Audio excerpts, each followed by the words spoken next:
Doma Sports Talk worldwide with some news from the world of boxing. So y'all know what time it is. You ain't in a rush to get concussed. Now, the big one is over.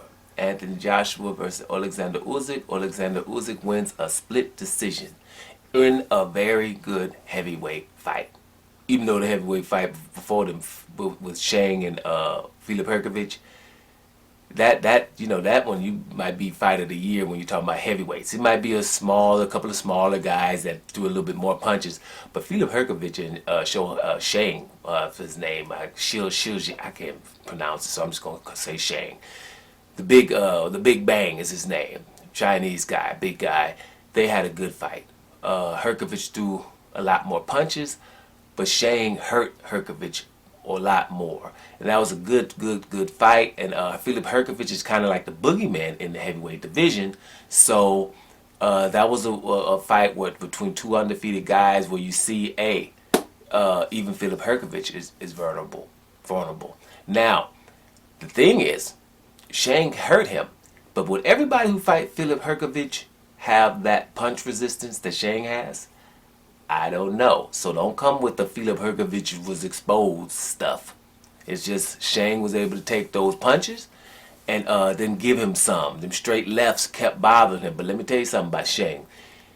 That check right hook, right, timed over that jab from Filip Hrgović was awesome. He kept trying to do it the whole night, Shang, and he was able to hurt Hrgović a few times with it, and then make him start worrying about that, and then shooting the straight left hand through the guard. That was a real good fight. That was what you call a co-main event. So props to both of those fighters. Filip Hrgović won a unanimous decision. I think that could have went split too because he was hurt on several occasions. Now with Anthony Joshua and Usyk, Usyk, he won the fight. It was a close fight, but he won the fight, I think. Usyk threw a lot of punches. He had Joshua,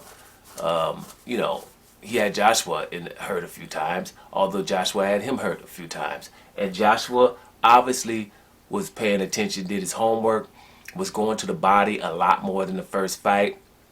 That's where Usyk is vulnerable. I think Joshua did a commendable job. He did pretty well in this fight. You obviously see how hungry he was, how much he wanted to win this fight. So, but Usyk is the legend that he is. He pulled it out. It was close going into the last 2 or 3 rounds, and Usyk pulled those out. And that's why he won the fight. I think everybody should just check it out just to see, what Usyk is able to do in certain situations with so-called no knockout power. But he definitely gets you to respect him enough. Like I said before, Usyk is a legend now. This is just another legendary thing that he's done. Imagine now you can just go back when Usyk moves up to the heavyweight division as Undisputed. And at the time he's moving up, Joshua was considered the best heavyweight. Right? Not by me, but by many. So you're moving up to fight Joshua.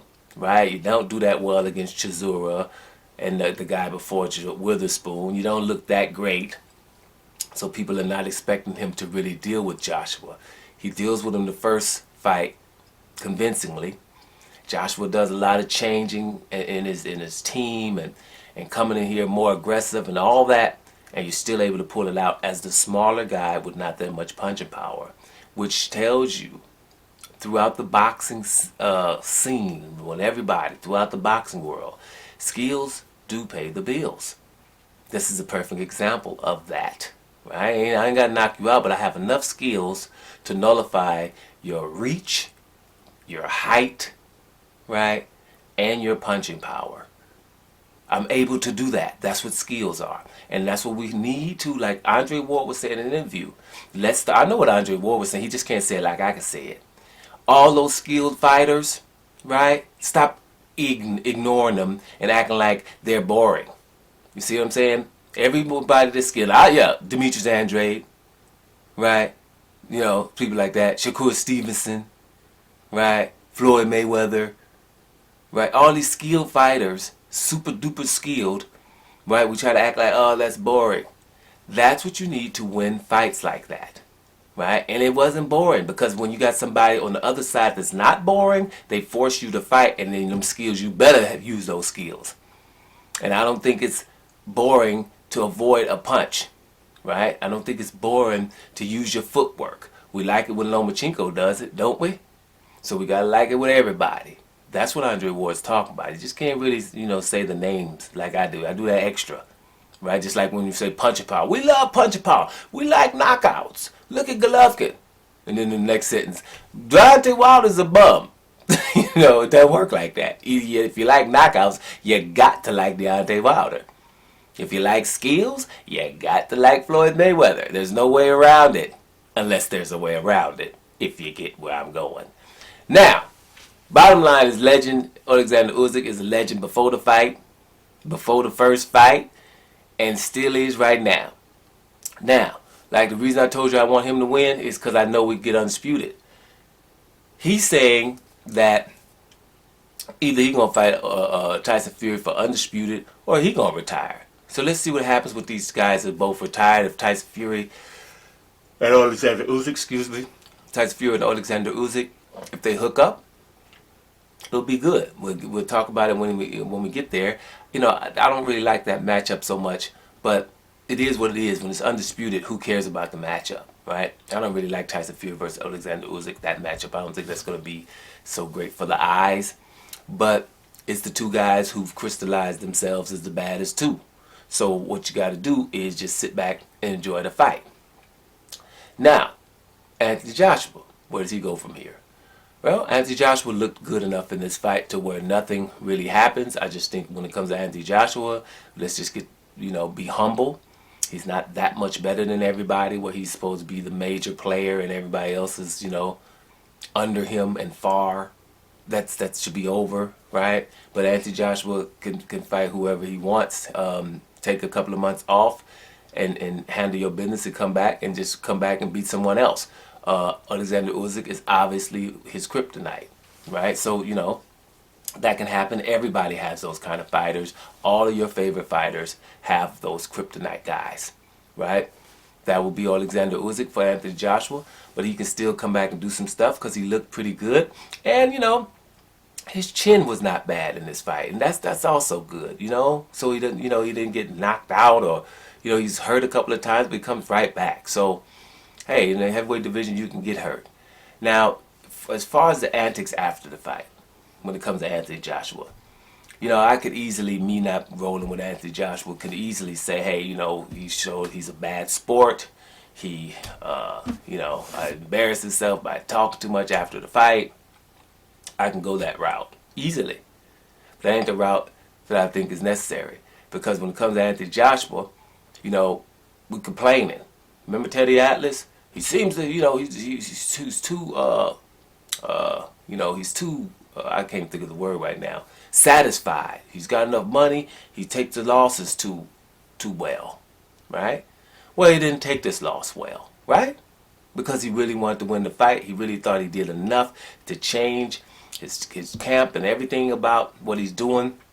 He came in there with the right attitude. He came up short. So he's pissed off that he lost, right? So everybody's be pissed off when they lose, right? Everybody makes excuses, gets pissed off. He goes and gives Usyk props, right? Probably way too many props, right? But whatever. You can't just act perfect. So there's no reason for me to say, how he acted after this fight, after watching him act like a gentleman in all the other fights. And this time he's probably not the perfect gentleman, but tried to be. And then I go in and say that he's not perfect, right? Which that just makes us overkill. The man, was pissed off after a loss, and rightfully so. Why shouldn't he be? And he's acted exemplary most of the damn time, so much so to his fault. So when he does it, then there's no reason to jump right away. Now, if he develops a pattern and this becomes a pattern going forward, then we can get on it. But for one time not acting exactly right, I mean, he did, after the fight, it was some weird things that went down, but why wouldn't there be? So I'm just going to leave that alone. Everybody gets a hiccup. And so is Anthony Joshua, especially when you acted perfectly up until now in terms of how you act in the ring. Y'all know the things I don't like about negotiations and stuff like that.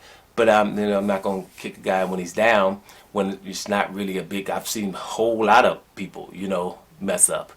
You know what I'm saying? It's like a lot of people mess up so much that we get immune to them messing up. So here was Tyson Fury, and here's Anthony Joshua. So Tyson Fury messes up and does ridiculous stuff like every 2 or 3 days. So Anthony Joshua does one, and we're gonna make a big deal. No, like Biden's not a good president, right? But I can deal with not a good president opposed to Trump, where here's a president who's a criminal. You see what I'm saying? And messes up every second day. Oh, well, the Biden is messed up and he's not doing well. Yeah, well, that's just a bad president. We've had many of those, but we're just not accepting the damn criminal. See what I'm saying? So, Anthony Joshua, with Tyson Fury, he messes up all the time. So Joshua, that one little time, hey, whatever. He didn't act right because he lost the damn fight, and he was very disappointed. Let's just see what happens going forward. Kudos to both of these guys, man, for giving us a good 2 fights. I'm interested to see what the moves are going forward. I will keep you guys posted. But at the end of the day, like I said before, and I'm going to keep on saying it, Oleksandr Usyk is a damn legend. Any questions? Doma Sports Talk Worldwide. And I'm up out of here, y'all.